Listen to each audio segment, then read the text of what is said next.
안녕하세요. 요즘 운동하시는 분들 사이에 존투 훈련, 이거 정말 핫하죠? 네, 맞아요. 특히 그 유명 선수 코치가 언급하면서 더 관심이 확 쏠린 것 같아요. 그래서 오늘은 당신을 위해 딱 준비했습니다. 이 존투가 도대체 뭔지, 그리고 뭐 심밖에 이런 거 없이도 어떻게 그 강도를 딱 찾을 수 있는지. 아, 그리고 초보자들이 진짜 자주 하는 실수들 있잖아요. 그런 거랑 실질적인 팁까지 좀 자세히 파헤쳐 보려고 합니다. 좋습니다. 근데 존투가 그냥 심박수 구간, 뭐 숫자가 아니라고 하셨죠? 좀 더 깊은 의미가 있는 건가요? 네, 정확해요. 단순히 심박수 몇부터 몇까지 이런 게 아니고요. 우리 몸 세포 수준, 특히 그 미토콘드리아 건강이랑 관련된 어떤 특정 대사 상태라고 봐야 해요. 대사 상태요? 네. 그러니까 젖산이 막 쌓이기 시작하기 바로 직전까지 최대 운동 강도. 이때 우리 몸이 지방을 가장 효율적으로 에너지원으로 사용하거든요. 아하. 지방 연소 효율이 최대가 되는 지점이군요. 이게 왜 그렇게 중요한 거죠? 미토콘드리아 건강이랑 관련이 있다고요? 맞습니다. 미토콘드리아 기능이 좋아지면 이게 단순히 운동 능력 향상뿐만 아니라 노화 지연 효과도 있고요. 여러 질병, 예를 들면 심혈관 질환이나 뭐 신경퇴행성 질환, 대사증후군 같은 것들 예방에도 도움이 돼요. 인슐린 민감도도 개선되고요. 와, 이건 뭐 거의 만병통치약 수준인데요. 단순히 살 빼는 차원이 아니라 정말 세포부터 건강해지는 거네요. 그렇죠. 그리고 장시간 저강도로 운동을 지속할 수 있는 능력, 흔히 말하는 유산소 기초 체력을 다지는데도 이 존투 훈련이 핵심적인 역할을 합니다. 알겠습니다. 그럼 제일 궁금한 거, 이 중요한 존투 강도를 비싼 장비 없이 특히 운동 막 시작한 분들이 어떻게 찾을 수 있을까요? 젖산 측정기 이런 거 너무 부담스럽잖아요. 맞아요. 젖산 측정기는 비싸기도 하고 사실 초보자분들한테는 오히려 좀 부정확할 수도 있어요. 운동 딱 시작하면 젖산 수치가 확 오르기도 하거든요. 아, 그런가요? 그럼 대안은 뭔가요? 가장 간단하면서도 정말 효과적인 방법이 바로 대화 테스트입니다. RPE, 그러니까 운동 자각도를 활용하는 거죠. 대화 테스트요? 들어본 것 같기도 하고 구체적으로 어느 정도 수준을 말하는 건가요? 아주 쉽게 말하면요. 운동하면서 옆 사람이랑 편안하게 수다 떨 수 있다. 이건 존2보다 낮은 강도예요. 존1 정도겠죠. 네네. 그럼 반대로? 숨이 너무 차서 한마디 하기도 힘들다. 단어도 겨우 나온다. 이러면 존2를 훌쩍 넘은 거예요. 존3 이상이겠죠. 그럼 정확한 존투는 그 사이 어디쯤이겠네요. 바로 그거죠. 말을 할 수는 있는데 좀 불편한 정도. 문장을 쭉 이어서 말하기는 어렵고 중간중간 숨을 좀 골아야 하는 거예요. 아, 옆 사람이랑 대화는 되는데 아, 나 지금 운동 중이구나 하는 티가 확실히 나는 상태. 네, 맞아요. 제가 경험을 예로 들면 운동 중에 전화벨이 울리면 아, 받기 싫다 이런 생각이 들지만 굳이 받는다면 상대방이 너 운동 중이구나 하고 바로 알아차릴 정도의 숨소리. 딱 그 정도 느낌이에요. 오, 비유가 확실히 와닿네요. 그 정도가 젖산 역치 직전 지방 연소가 활발한 존투 강도일 확률이 높다 이거죠? 네, 그렇습니다. 장비 없이도 충분히 감을 잡을 수 있어요. 다행이네요. 근데 이게 말처럼 쉽지 않잖아요.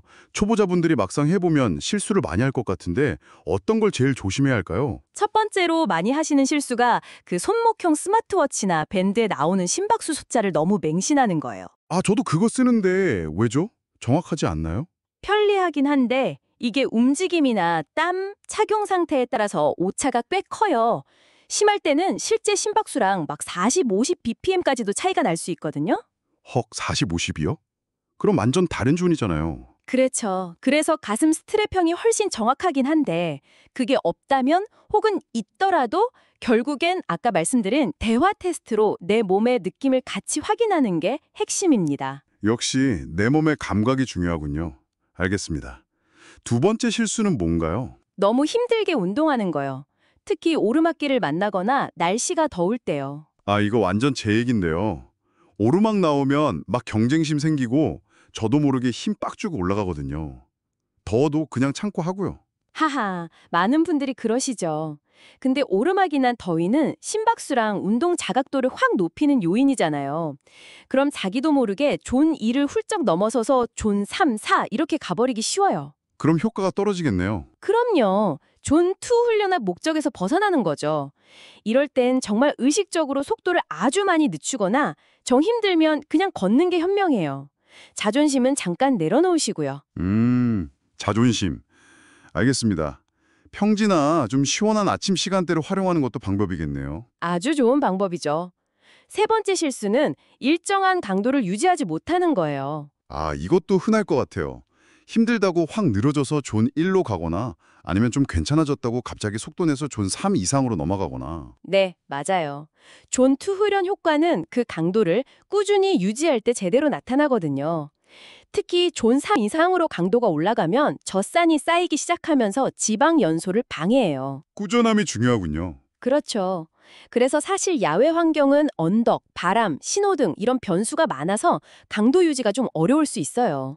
가능하다면 운동장 트랙이나 수영장 레인, 아니면 평탄한 공원길이나 자전거 도로 같은 곳이 존2 훈련에는 더 이상적일 수 있습니다. 그렇군요. 환경도 중요하네요. 네 번째 실수는 뭘까요? 저강도 운동은 무조건 달리기여야 한다는 고정관념이요. 달리기 말고 다른 것도 되나요? 그럼요. 하이킹도 정말 훌륭한 존투 운동이 될 수 있어요. 등산 말고요. 완만한 길을 꾸준히 걷는 하이킹이요. 아, 하이킹? 생각 못했네요. 관절 부담도 적고 혹시 부상에서 회복 중이거나 좀 색다른 유산소 운동을 하고 싶을 때 아주 좋은 대안이 될 수 있습니다. 오, 좋은 팁인데요? 마지막 실수는 뭘까요? 너무 빠른 효과를 기대하는 조급함이요. 아, 이것도 많은 분들이 저 포함해서. 그렇죠. 존투 훈련은 단거리 경주가 아니라 마라톤 같은 거예요. 우리 몸의 유산소 기초를 차근차근 천천히 쌓아 올리는 과정이거든요. 그래서 눈에 띄는 변화를 느끼려면 최소 4개월, 5개월 정도는 꾸준히 해야 할 수도 있어요. 4, 5개월이요? 꽤 기네요. 네, 그러니까 인내심을 갖고 꾸준히 하는 게 정말 중요합니다. 단기적인 변화보다는 장기적인 건강 효과와 지속적인 향상을 목표로 삼으셔야 해요. 알겠습니다. 꾸준함과 인내심, 그리고 추가적으로 뭐 주의할 점이 있을까요? 당연히 운동 중 수분 보충은 필수고요. 다만 설탕이 많이 든 스포츠 음료는 좀 피하는 게 좋겠죠. 그리고 혹시 특정 약물, 예를 들어 베타 차단제 같은 걸 복용 중이시라면 심박수 자체가 좀 낮게 나올 수 있어요.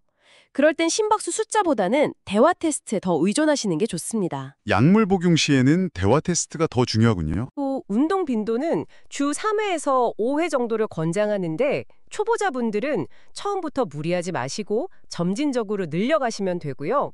시간은 최소 30분 이상, 좀 익숙해지면 60분에서 90분 정도를 목표로 하시면 좋습니다. 네, 정리하면 장비 없이 존투 강도 찾는 가장 좋은 방법은 대화 테스트고, 손목 심박계 맹신 금지, 오르막 도위 조심, 꾸준한 강도 유지, 하이킹도 오케이, 그리고 조급해하지 않기, 수분 보충 잘하고 약물 복용 시 주의하기. 맞죠? 완벽하게 요약하셨네요. 결국 핵심은 내 몸의 소리에 귀 기울이고 꾸준히 하는 겁니다. 오늘 종투 훈련에 대해서 정말 제대로 배운 것 같습니다. 특히 초보자분들께 정말 유용한 정보였을 것 같아요. 네, 도움이 되셨기를 바랍니다.